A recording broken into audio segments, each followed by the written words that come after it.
Eteläisen Suomen yksi merkittävimmistä matkailukalastuskohteista. Asiantuntija Mikko Malin Kaakkois-Suomen ELY-keskuksesta. No oikeastaan suurin muutos on se, että on vesialueita saatu paljon enemmän käyttöön. Siis aikaisemminhan ne samat vesialueet on ollut ja kalakin ehkä siellä on ollut, mutta nykyään ne on luvanmyynnin piirissä. Kalastusmatkailuyrittäjien käytössä on omia yksityisiä vesialueita, joihin rakennetaan laitureita ja nuotiopaikkoja. Yrittäjä Kari Lossi kertoo, ettei aina suinkaan tärkeintä ole suuri saalis. No ei aina, mutta jonkinnäköisiä elämyksiä on saatava. Eli lohja pitää näkyä ja hyppyä pitää nähdä ja kaikki ymmärtää sen, että lohakalastus on, se mielletään vaikeaksi lajiksi ja kaikki mitä kalaa tulee, niin se on plussaa. Hetki sitten tulleen tiedon mukaan jopa 100 henkilöauton ketjukolari haittaa liikennettä Viitostiellä Kallansilloilla Kuopiossa. Onnettomuudessa on pelastusviranomaisten ensiarvioiden mukaan jopa yli 60 ihmistä loukkaantunut lievästi. Pelastus- ja raivaustyöt paikalla ovat käynnissä. Ja lisää tästä aiheesta päivän peilissä kello 17. Kova tuuli on katkonut sähköjä tuhansilta talouksilta lähinnä maan etelä- ja länsiosassa. Katkokset yltävät Turun saaristosta aina Hämeeseen ja Pohjanmaalle saakka. Suurin osa katkoksista on avojohtoverkostojen alueella, jossa puuskittainen tuuli on kaatanut puita sähkölinjojen päälle. Esimerkiksi Turun seudulla sähkö on ollut poikki noin 4,5 taloudelta ja Etelä-Suomen alueella jopa yli 10 000 Fortumin asiakkaalta. Vikojan uskotaan tulevan korjatuksi illan aikana.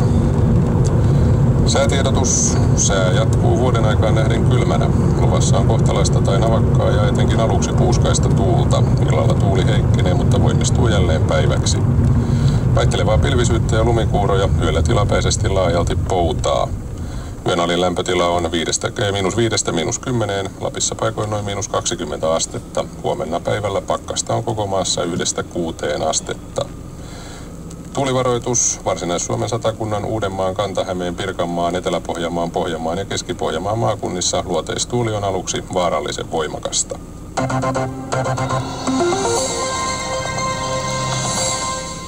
Siis jopa 100 auton ketjukolari Kuopion lähellä. Siinä on savolainenkin huumorintaju koetuksella.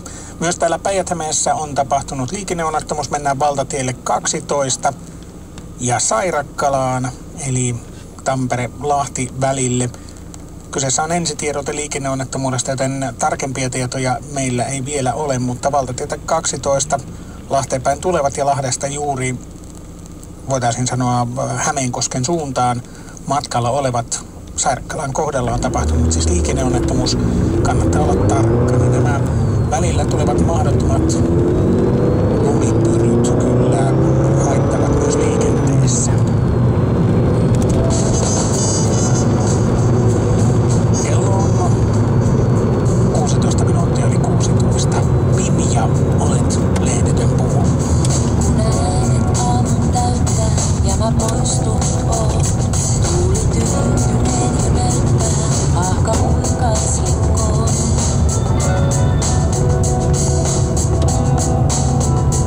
Ja kun hiljaa katsot rantaa, olet lehden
minä ollut en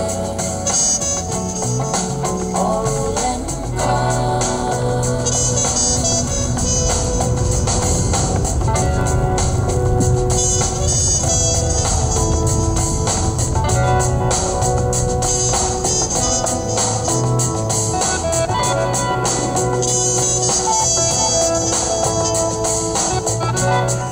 Ja olet lehdetön puu. Ja sen verran saimme lisätietoa tästä valtatie 12 tapahtuneesta liikenneonnettomuudesta, että kyseessä on 2 henkilöauton kolari Hämeenkosken ja Hollolan rajalla ja haittaa liikennettä molempiin suuntiin.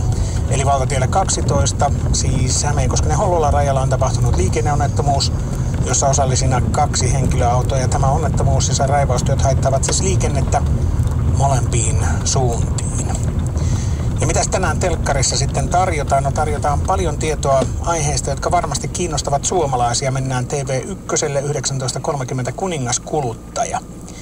Siellä ihmetellään tapausta, jossa kuntotarkastettu talo osoittautui pommiksi. Jopas on ihme juttu. Miksi kuntotarkastuksiin ei vieläkään voi luottaa, kysytään ja syykin on selvä. Kuntotarkastuksen voi kirjata vaikka, että talon alla voi olla toimiva tulivuori tai ei. Ja sivulauseisiin ja vähän niin kuin pienellä painettuun bränttiin voi kätkeä vaikka mitä. Tätä asiaa tarkastellaan siis Kuningaskuluttajassa. Lisäksi siellä on esitelty ruoka-annosten meikkaamista. Nyt kun katsoo vaikkapa jotain lehteä, jossa on artikkeli hyvistä ruuista, niin moni ihmetteli, että miten se ruoka tuon näköistä on. Ei meidän lautasella ruoka tolta näytä. Miten ruoat meikataan, sekin selvitetään ja testissä ovat myös tumman paahdon kahvit. Kello 21 FST Vitosella on sitten verokeskustelu menossa. Poliitikot heittävät ristiriitaisia väitteitä toistensa silmille. Tuloverot pienenevät, emme ole siirtymässä tasaverotukseen, veroprogressio on oikeudenmukainen, mikä on totta ja mikä valhetta. Hyvin ajankohtainen aihe, verotus koskettaa meitä kaikkia ja vaalitkin ovat tulossa. Eli TV1 19.30 Kuningaskuluttaja ja FST Vitonen verokeskustelu Hakoteillä kello 21.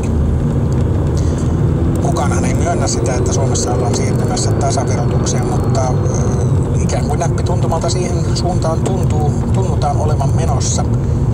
Ja luulisi, että poliitikot olisivat enemmän kiinnostuneita kansalaisten mielipiteistä nyt, kun vaaleihin on enää vajaa kuukausi.